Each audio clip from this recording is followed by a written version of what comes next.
What's up, guys? This is Shane from Supersense, and today I'm sitting down with Chad Allan, a blind artist with a lot of interesting stuff to talk about. How's it going, man? It's going great, Shane. Thanks for having me. Yeah, my pleasure. We had a good chat a couple months ago, and you were one of the first people I thought about when we were coming back to figure out who we wanted to talk to about their craft. So thanks for being here. For starters, if you want, Sure, just tell me a little bit appreciate about it. who you are, what you do, what's going on in your life right now in this lovely pandemic.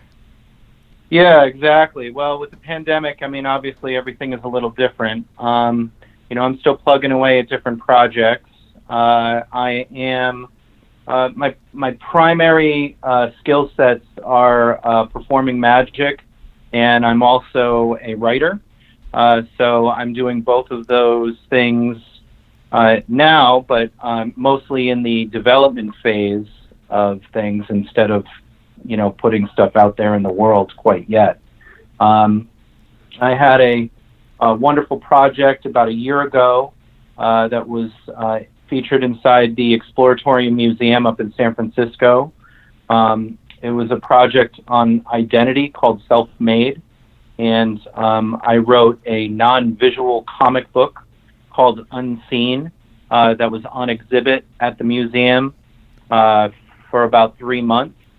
And then also, just a couple months ago, with regards to magic, I appeared on Penn and Teller's Fool Us.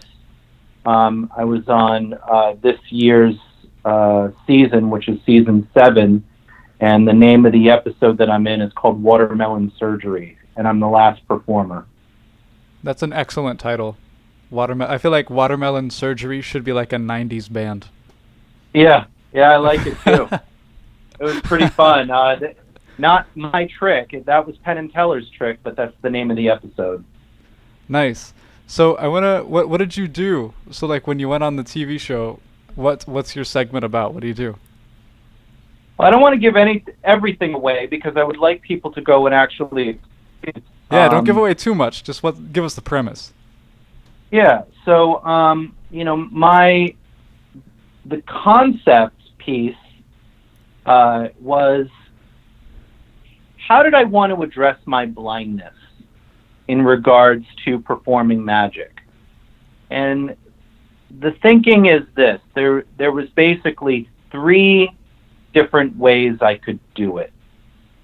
The first way being I say immediately up front, hello, my name is Chad Allan. I'm a blind magician. This is what I'm doing, dot, dot, dot.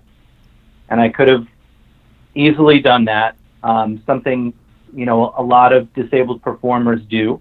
And the attitude about that is bring it out front, get it out of the way, and then go on with whatever it is that you're doing. So my concern about that is that, especially with magic, you really are, the biggest job that you have is directing people's attention and keeping their focus on what you want them to focus on so that, when the surprise reveal happens, the impact is as strong as it possibly could be. So my concern with bringing up the blindness right up front would be that they were always thinking about that instead of the trick. So I didn't think that was the best idea. The second way to do it is not to bring it up at all. Okay? Plenty of performers have done this too, where they just don't address the disability whatsoever. My concern with that is I've experienced that happen before, and what ends up happening is there's something that tips the audience to the fact that you have a disability. So maybe I fish for a card on the table, or I'm not looking directly at someone in the same way that a sighted person would. And so that misdirects their attention in the wrong way towards the trick. So the third way, which is the way that I took, is I conceal my blindness for a limited amount of time and then reveal it as part of the experience of the magic. So that's what I did, and without getting into exactly how I did that, I wanted the blindness to be somewhat of a surprise reveal along with the trick itself. So the trick Exactly. was kind of the misdirection, and the blindness was the surprise. As soon as you started getting into these three different methods, I was thinking about it and I was like, "Oh my god, if he doesn't make the blindness part of the magic show, he's missing the best opportunity." That's so cool. I'm really glad that you're taking advantage of that. I feel like that's a huge way to get people's attention. Like that really would make you set yourself apart to your audience. Has that worked? Has that worked well? Yeah, the response has been great. I just got a email last week from the producers that the episode was very popular, and so they're broadcasting it again on September 14th nationally, and it's the CW network. It's Penn and Teller's Fool Us. Very easy to find. That's really cool. September 14th. That's wonderful. I'm gonna have to check that Yep. out. I've been meaning to look at that. So how did you? I want to backtrack because I've never met a blind magician before, and I think this is a really neat concept because it's not something that I've ever thought would be impossible. It's just not what I'm seeing as a popular trade. So I really want to dig into this as a profession. So how did you? What caught your attention about magic? What got you interested in it? Well, before that, I want to clarify one thing that Sure. there have been other blind magicians besides me. It's certainly rare, but I won't be the first, or I wasn't the first, and I won't be the last for sure. But Absolutely. yeah, Credit where credit is due. but it is certainly uncommon, and I think the reason that people find it to be so unusual is magic is typically perceived as a visual art. But my question for people that are sighted that ask me that question is, what isn't visual? And the fact is when they ask themselves that question, in their mindset, everything is visual because that's how they function in the world. So, a blind doctor would be a visual profession in their mind. Blind teacher, blind parent, blind lawyer, all of these things. So it's not out of the realm of impossibility, but at the same time, there are advantages to fooling the eye, as they say, right? And Sure. being someone who can't see. And so how I started with that is, well, let me start with my disability first. So I was born with retinitis pigmentosa, but I wasn't diagnosed until I was a teenager. So at 15 I was diagnosed, but I didn't start practicing or even being remotely interested in magic until I was 21. And this is somewhat revealed on the TV show as well. But I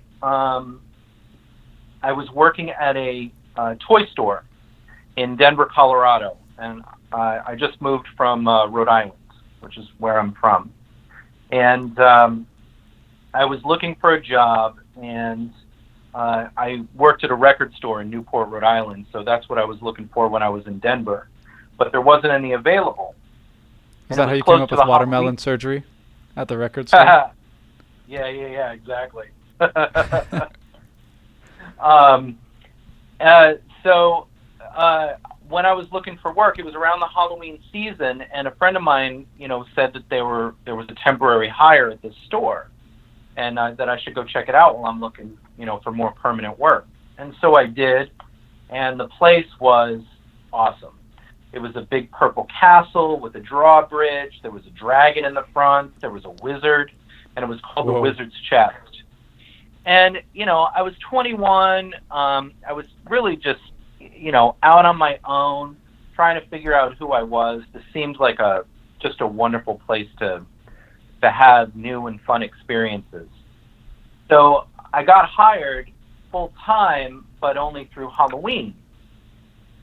And I got really chummy with the manager, Aaron Griffin, who was I'm still in touch with today. This was around '94, and there was a magic counter there, but there was no magician. and apparently it was a new product line that they were trying out, and they had a magician there that helped them set up the counter. But when he was expected to be there to work the counter, he never showed up. And so I teased Aaron. I was like, so he disappeared, right? And Nice. yeah, exactly. Terrible. But she was like, yeah, no, we tried to, get this to work out. I don't know. And I said, well, look, if you keep me on through Christmas and I learn this stuff, will that, solve your problem? And she was like, absolutely.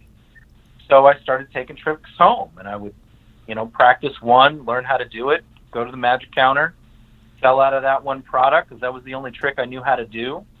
I'd have to take home another one.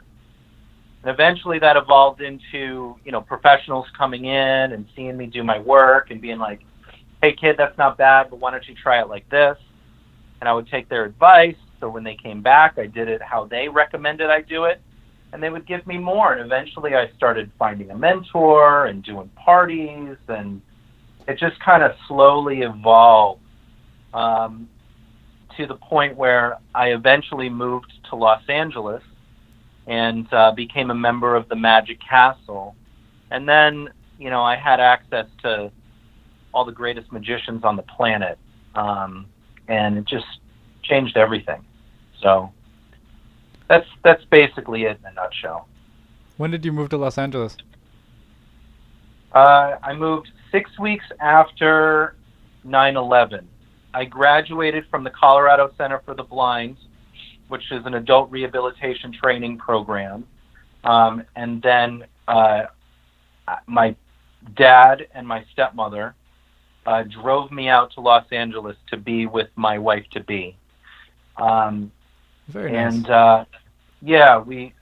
so I became a member of the Magic Castle in January of 2002.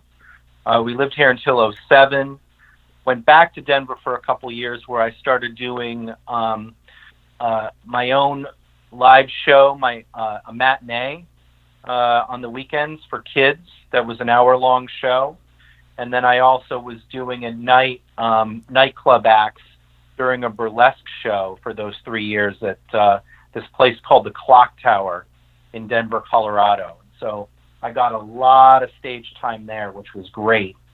And then I came back again to Los Angeles with my son in 2010 and, been working with both writing and magic ever since. So what was the contrast like there when you were performing for the kids in the afternoon and then at the nightclub later on? Like what changed there from act to act? Sure, it's hilarious. It's the same room. So really only the dialogue changed, and some of the tricks that I was doing was a little different. Like I would primarily at night do a silent act. Most of the girls, when they dance, to music, and it's a non-dialogue act, unless it's the host or a stand-up comedian. There might be a musician there that gives a couple lines or something like that as variety entertainment. But the dancers were silent, so it made most sense to do a silent act. There's video of me on YouTube way back when doing a billiard ball act, I think. And it was a ball. Literally. The evening, yeah, exactly. The evening stuff is how I started, because that was 5-minute sets, and sometimes I would do that once a night, twice a night, 3 or 4 times a week, and then I would do the private parties and stuff like that as well. But when I got the matinee, probably about 6 months to a year later, I did all the setup, I did all the breakdown, I had a couple people working with me. It was a 2.5-hour setup for a 1-hour show with a 1-hour breakdown. And Wow. it was a lot of gear. To be honest, I don't know if I would ever do that kind of show again. Now I'm doing close-up magic, and it works great for TV because, all I'm doing is sitting down at a table and doing, more of the technical aspects of performing, which I actually find a lot more gratification with. That makes a lot of sense. Sometimes I've noticed that as a professional in their trade will evolve, the more and more fun the technicalities get. That's how it is for me with music. That's how it is for my musician friends. That's how it is for writers like that I know. It's just there's so much fun like immersing yourself in the craft. Yeah, I mean, if you love it, then all you want to do is learn more about it. But Absolutely. The nice thing about magic, and I think writing too, is the piece gets better once you get into that step of taking away instead of adding. Yes. So like I went from a full stage with just I mean I could list everything that was there, but lots and lots of gear to a table, a deck of cards, a paper bag, some coins, and a knife. I don't want to break into I don't want to ruin your modern stuff. I don't want to ruin any reveals, but I am really curious about the progression of a set as a magician, how the act goes, what kind of tricks happen, and how you as a blind person have to modify them, or like interesting experiences you've had as a blind person as the performer in magic. So can you kind of walk me through an act with these things? Sure. So, cool. I think the number one thing you have to do as an artist is you have to discover who you are. And you have to, explore life. I think being interesting, not just the technical aspects of whatever the skill is, but actually living the life that you have. And that way you have all these things to draw from to develop something that is expressing who you are as a person. There's a phrase in magic: if you like the magician, you like the magic. Makes sense. If people, see you and they look at you and go, wow, what a nice person, or what an interesting person, or what a friendly person, or what a kind individual that guy must be. You're going to love the magic because you're already in. The scene is set. And so that's step one. Then it's like, okay, well, what do I want to say with my art? And, everybody's going to be different. Everybody's going to have an approach. And then I think from there, we start exploring, tricks that we want that may represent the idea that we have, and not just like, find a card trick or something like that. Like there's millions of card tricks, there's millions of coin tricks, there's millions of plots and resolutions out there for different effects. And so finding one that connects with you, that enables you to tell the story that you want to tell, that's the research part of it. Then you have to learn the tricks. So there's the technical aspects of the routine. So learning the moves, learning the timing, learning the misdirection, getting all those pieces in place. And then it becomes, what do you say? So writing the dialogue for the trick, trying to understand what you're doing before and what you're doing after each and every moment of your routine, so that all these pieces string together in a nice, fluid manner. and then taking all the parts and putting them all together to make the piece work. So that's the rehearsal aspect of it. And then finally, performing in front of an audience and taking feedback from that experience and adjusting accordingly. What works, what doesn't. It is a long and difficult process. So if there isn't a deep amount of passion for what it is that you're doing, it's going to be hard to get there, because in many cases the juice is not worth the squeeze until you get to the very end and, hopefully end up on TV with Penn and Teller or something like that. Imagine, what a coincidence. That's the example.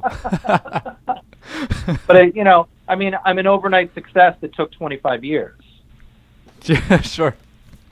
Do you have any other gigs lined up coming up soon? I know COVID is probably making it more difficult to perform in person with different crowds. So there are some fantastic performers out there that are developing these virtual magic shows, and there are some people that are doing it really well and some that aren't. I really, just because of the advantage I have of being home and having other projects to work on, have opted not to really involve myself in developing a virtual magic show. I'm just going to wait until the pandemic is over, keep developing the kind of performances that I want to have when we get on the other end of this, and then just go back to live performing again with more material. So I'm really not performing at all right now. My focus has been to write this next story that I'm working on. So I've been doing a lot more writing than magic lately. That's a great transition, and I want to apologize to the writers because I know I've been making you wait while we talk about magic. We're going to get into the writing in just a second. I have one more. This is a really quick question because I Sure. think I already know the answer. Your shows, presumably, as a magic show in general, wouldn't be accessible to a blind person. A blind person wouldn't really be able to go in and experience, especially not the silent show you were mentioning earlier, wouldn't really be able to go in and experience and get the full depth of the content out of the show. Am I right? I would say there are certainly magic tricks that a blind person would have a very difficult time experiencing. The silent act certainly would be one of the most challenging. But I will not shut that door, because there is also video of me online performing magic for blind people. So when I'm with blind people specifically, whether I find out they're in my audience or whether I find out that there's a gig that somebody wants me to do at a blind school or something like that, I have magic for blind people that work very well.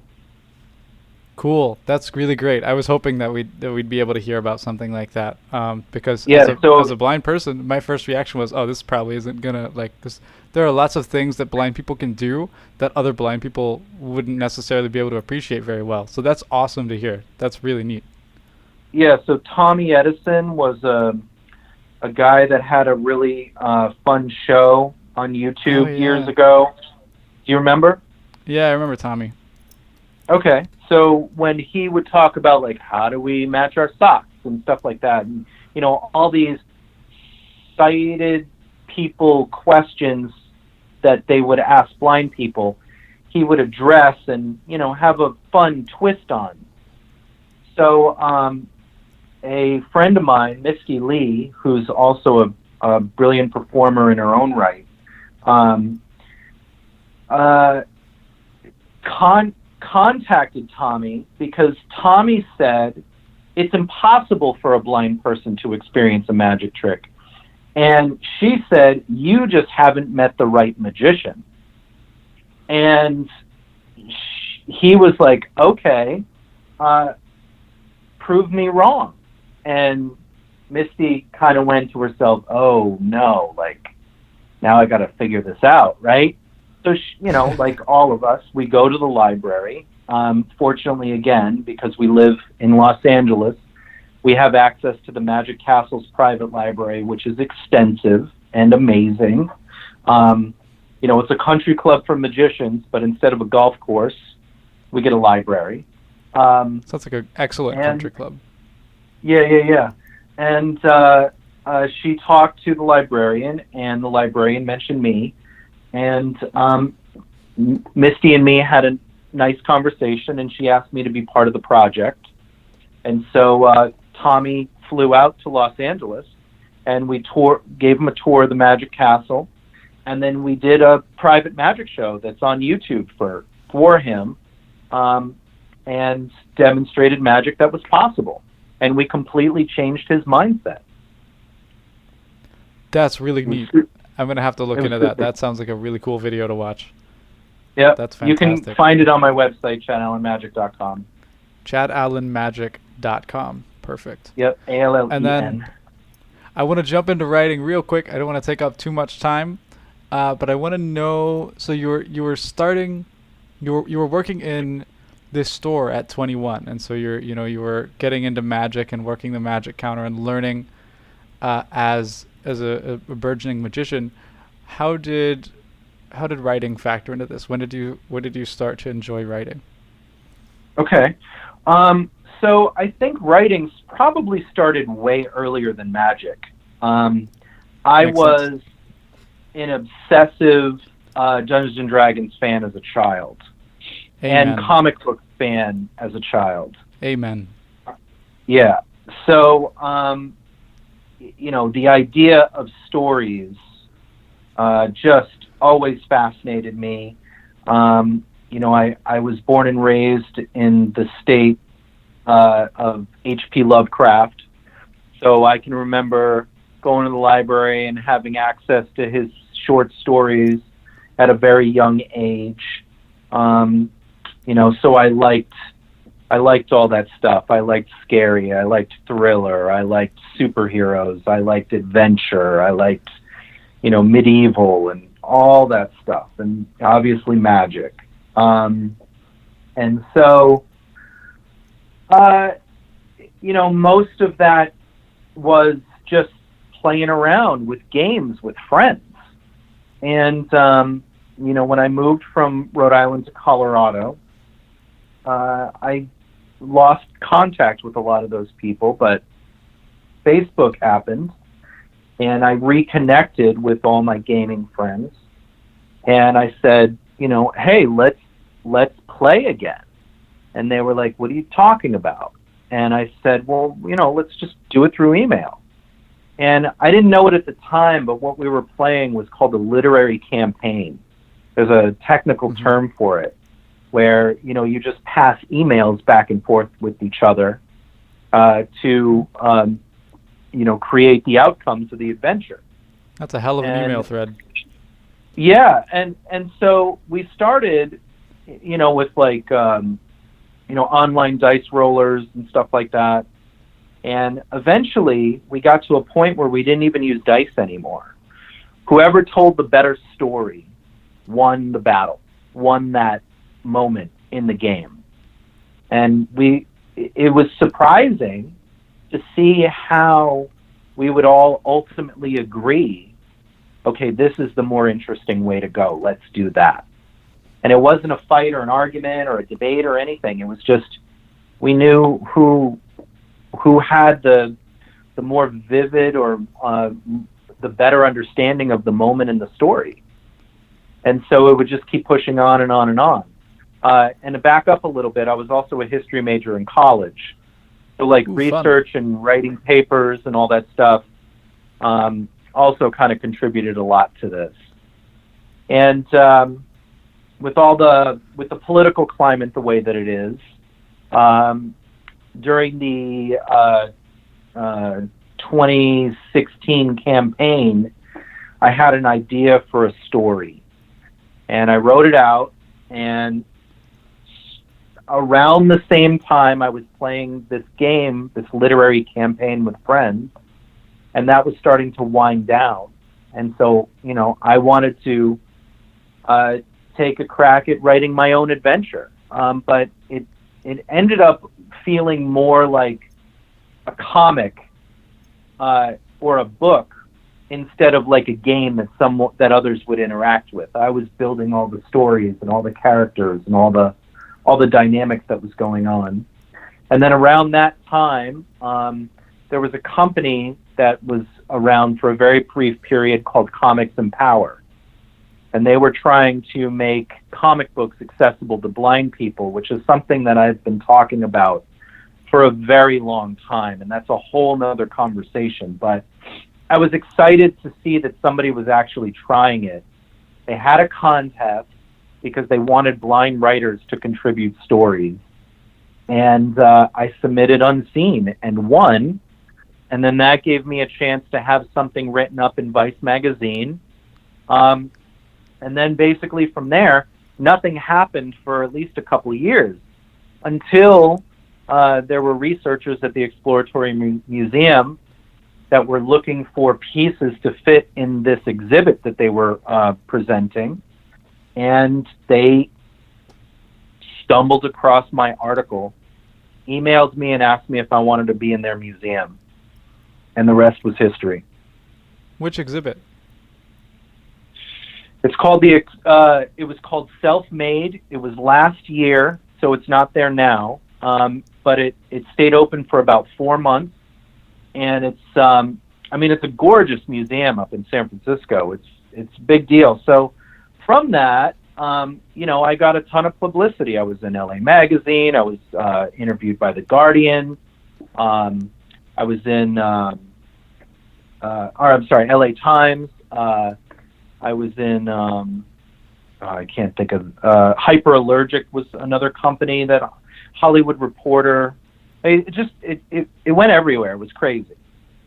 And it just gave me an opportunity to go pursue this writing idea. And so I went to the Comic-Cons and pitched the idea, and I have a couple people interested in the project now, and we're trying to sell it. So you're now trying to sell Unseen, being the same comic that you contributed to the museum, to the exhibit, and to the project, the competition from Empower Comics? No, so Comics Empower is done. They closed years ago. So my association with them, was only for that contest. But that was the catalyst that got me in the Vice magazine article. Right. Is it the same comic that you submitted to them, though, that you're now still working on? Or is it a different comic? I've completely blown it out. It's the same character, it's the same story, but much, much more involved now. It's going to be, more akin to a TV show than anything. Neat. Think 12 to 15 hour long episodes. That's incredible. I love the concept of that. And so right now you're working on, what stage are you in here? Have you written it out already? Are you in proofing? What's up? I sent out a draft to people that are going to give me, really good feedback. Poke holes in it, break it apart. That's the give goal. It back to me. Yeah. That is one thing that I have learned more than anything else in this experience, is those hard critiques that you get from people. Those are the people that care. Those are Absolutely. the ones that want you to succeed. And it's hard to hear. It's hard to hear your babies get, broken up like that. But it is the absolute best thing that could have ever happened to me. So I have a very nice group of people that are, very talented and skilled themselves, and they give me great critiques. And then I have to go back and put it back together in hopefully a better way. And and get as many drafts as I possibly can out there. And, eventually there'll be nothing left to fix. And then that's when I send it off to the company for a possible sale. Very nice. So hook the people. This is your chance to hook them. What's the premise here? What's going to make people check this comic out? It's about a blind assassin from Afghanistan. And she's a heavy-duty warrior from the near future. And the world is in chaos, and what she does changes the course of history. What's your audience? What's your target? I think, anybody that likes, she doesn't have any superpowers of her own, so I'm not trying to do, Daredevil or anything like that. But it definitely feels like a hero's story. So I would say people that like comic books, people that like assassin stories, thriller, spy, espionage, definitely would be interested in this. And then finally, what's your rating of it? What demographic are you going for? Is this for adults? Is this for young adults? What are you thinking? It's definitely not a children's story because it's assassins. Sure. There's definitely some blood and gore and some death involved. So, I hope so if she's an assassin. Right. Yeah. So, people that, whatever the demographic is for like Assassin's Creed, Daredevil, Hannah, La Femme Nikita, people that are interested in that kind of stuff. So, I'd say anywhere from 19 to 50, maybe Perfect. Older. Nice. I'm right in the window. I'm looking forward to it. So finally, where can people find this stuff? Where can people we've got ChadAllanMagic.com, if I remember right, unseencomic.com as well, right? Yeah, those are the two websites. I'm trying to keep the magic and the writing a little separate. Obviously, when I have interviews like this, I talk about both. But, for the magic fans, go to ChadAllanMagic.com, ChadAllenMagic.com. And then for all the comic book writing fans, go to unseencomic.com, and that's UNSEENCOMIC. That's perfect. Thank you so much for your time, man. This has been a lot of fun. I've really enjoyed it. I've had a great time learning about all of this. I'm looking forward to finding out more. Thank you so much for your time. Thanks, Shane. I really appreciate it. My pleasure. My pleasure.